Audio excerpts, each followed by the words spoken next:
Pada tahun 1950-an, pembentukan organisasi golongan karya, atau Golkar, diorientasikan sebagai perwakilan golongan masyarakat yang diharapkan bisa mewakili dan menjadi representatif bentuk demokrasi Indonesia.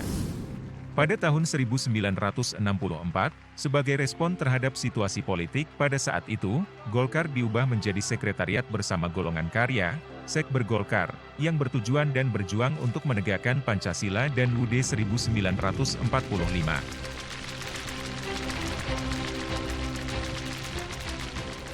Pada 1969, organisasi anggotanya dirampingkan sebagai persiapan untuk menghadapi pemilu 1971.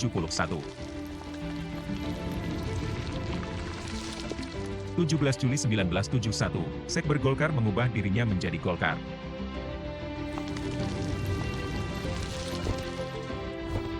Golkar turut berperan dalam pembangunan ekonomi yang pesat, menciptakan lapangan kerja, mengentaskan kemiskinan dan melaksanakan pembangunan.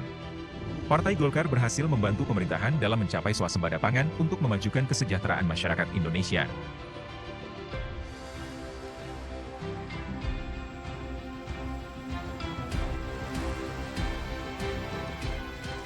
Di masa transformasi dari era Orde Baru ke era reformasi, Partai Golkar beradaptasi dalam menghadapi perubahan politik yang signifikan. Reformasi membawa perubahan politik nasional yang berimbas besar terhadap Golkar. Pada akhir 1998, Golkar mendeklarasikan diri sebagai partai politik yang mengusung semangat reformasi dengan menunjukkan partisipasi aktif dalam proses demokratisasi dan dukungannya untuk pemilihan umum yang bebas dan adil.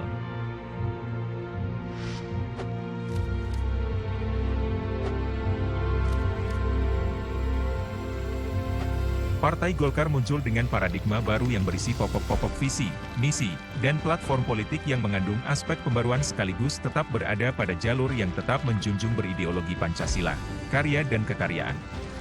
Salah satu strategi politik adalah melalui optimalisasi peran media informasi dan komunikasi sebagai alat penggalangan opini.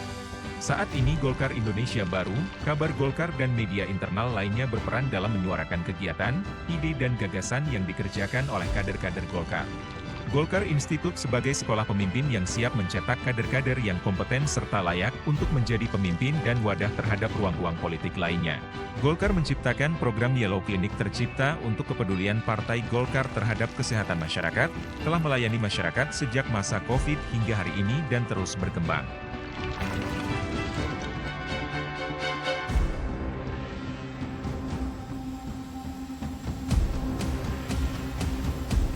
Masa depan Indonesia yang cerah dihadirkan oleh Partai Golkar melalui visinya. Dengan mencetuskan kader muda, Golkar mengedepankan peran serta generasi milenial dalam ranah politik di Indonesia untuk tetap melanjutkan kejayaan yang telah tercipta sejak berdirinya Golkar. Golkar terus berperan aktif dalam kemajuan teknologi digitalisasi dan menjadikan bangsa Indonesia yang maju serta berperan aktif dalam dunia internasional.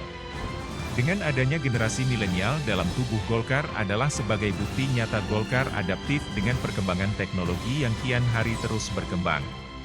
Golkar siap melanjutkan pembangunan dan menjadikan Indonesia sebagai negara maju yang dihormati oleh dunia internasional. Melalui kerjasama, inklusivitas, dan semangat positif dalam perjalanan politik, Partai Golkar mengilhami harapan, menunjukkan cahaya terang yang bersinar di masa depan Indonesia.